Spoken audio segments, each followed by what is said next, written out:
in the theory of, because I want to bring in politics, and then we'll answer some of this. You're choosing not to. No, I'll come back to it. You're choosing not to answer specific names. I'm going to answer. You want to give a generic answer. I'm going to answer. And then not answer Cyril. No, I'm going to give a generic, because you need discipline in thinking. Let me give the model, all right? But you'll answer Cyril.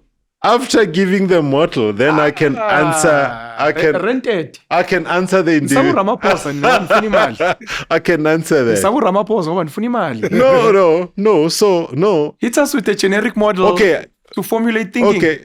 Cyril is, in my view, is rented by big business. Okay. If that settles that, so that it allows me to tell the story, sir. Right? We're here for you. So the dimensions of the theory of how power works in a modern society is you've got three dominant parties, if you like. Mm-hmm. You've got business interests, and then you've got the governing, so business elite, the governing elite.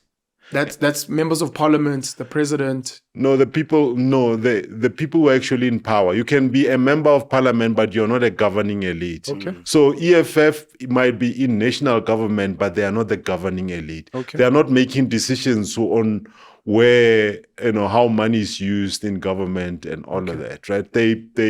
Government is for legislation, but the implementation of it sits with the governing elite. Okay. Yeah. So you've got the business elite, yes, governing elite, general society. Okay. Inside general society, you can have NGOs, and in fact, you can even include the political parties that are not in government, because they are still just organized civil society, if you like. Who's in the governing elite?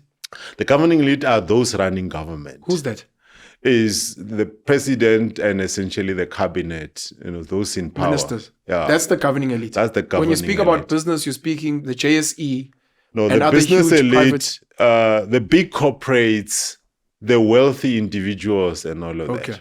Now the theory is this, and then you can add, they usually sometimes will add secondary groups, which is foreign interest and organized crime. Okay. Right? So those are organized crime. That's the one. When you look at how society plays out, whether we debate China, you need to look at who's funding the system. Right? That's the theory. The theory is, if you understand who's funding the system, then you can almost predict how it plays out. Okay.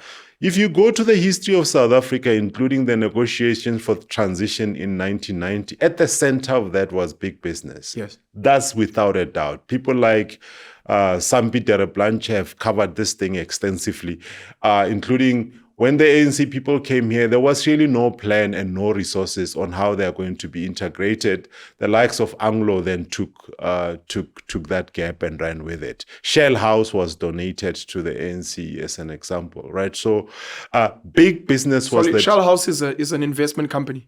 No, I'm saying the current building, the headquarters of the ANC. Yeah, it's called Shell House. You're saying the building was... Yeah, it was donated. By big business. Oh, you're not talking about an investment company. That's Chancellor House. That's Chancellor House. Okay, sorry. So the driver of that transition was big business, right? But if we stick to the primary three parties, what is business elite or capital looking for? Profit, capital accumulation. Yes. And the less disruption, the better. 100%. Right? But to manage society, they need a strong governing elite. So it's called legitimacy in the theory textbook. So the governing elite must have legitimacy.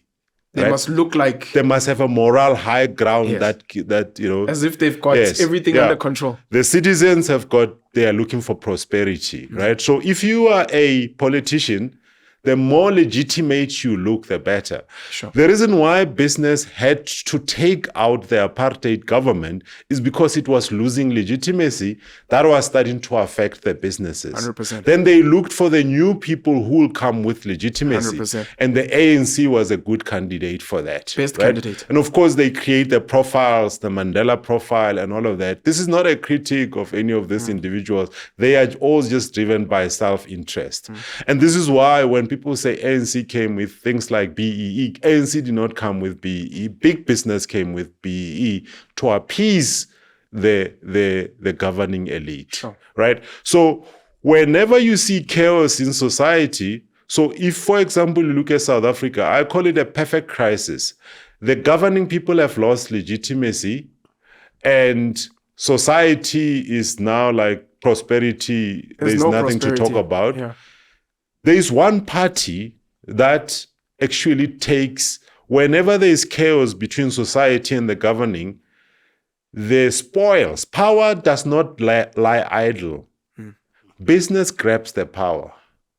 And even the business grabbing the power, it's not because business is run by bad people. It's actually because they've got the responsibility to look after the businesses and all of that, right? So what you are seeing in South Africa today is that business is getting more and more power. You see a lot of things being centralized into the presidency. Yes. But actually what is happening is immediately that goes into some council or forum being run by business people. That's correct. Which essentially means we are outsourcing administration of government to unelected people. Martin Kingston, Adrian Gore, who else is there? Probably Stephen Sard. Absolutely. Some other guys. So those people did not contest elections to be running government. Very Patrice Motsepe, of very course. Influential, right? So essentially what we are facing, and it's not unique to South Africa, we are facing a form of oligarchy, which just means, really governing by the few. And then a subset of that is something called plutocracy. So where those few are actually the wealthy and the elite, and they don't have to contest elections, right? And that's where we are sitting now. And business obviously never ever chooses. If you are a radical political person, business does not choose radical people. Yes. They don't choose Steve Biko. They don't choose Chris Hani. They don't. Why? Again, not because they are bad people, but because business requires stability, predictability. They might do bad things, but it's to meet the ends of business, not Absolutely. just because they like killing people. They're like fun. all of us. It's like, this is a problem. You speak about solving problems and intelligence. Yeah. Here's a problem. We need to solve it. Yeah. Sure. So they're like all of us. That's what they do. They are not mean people. So what you're seeing now is business is grabbing. You hear that business involved in fixing Transnet. Business is involved in Hold on. This is the space reserved for elected officials. Correct. When did we get to a point where that is now handed over to people who were not elected? Correct. Right? Now, to come back to some of the questions we were talking about, is these parties, all these entities are represented by different people. So there are people who are in the governing elite that are then, because South Africa is funded largely by big business elite.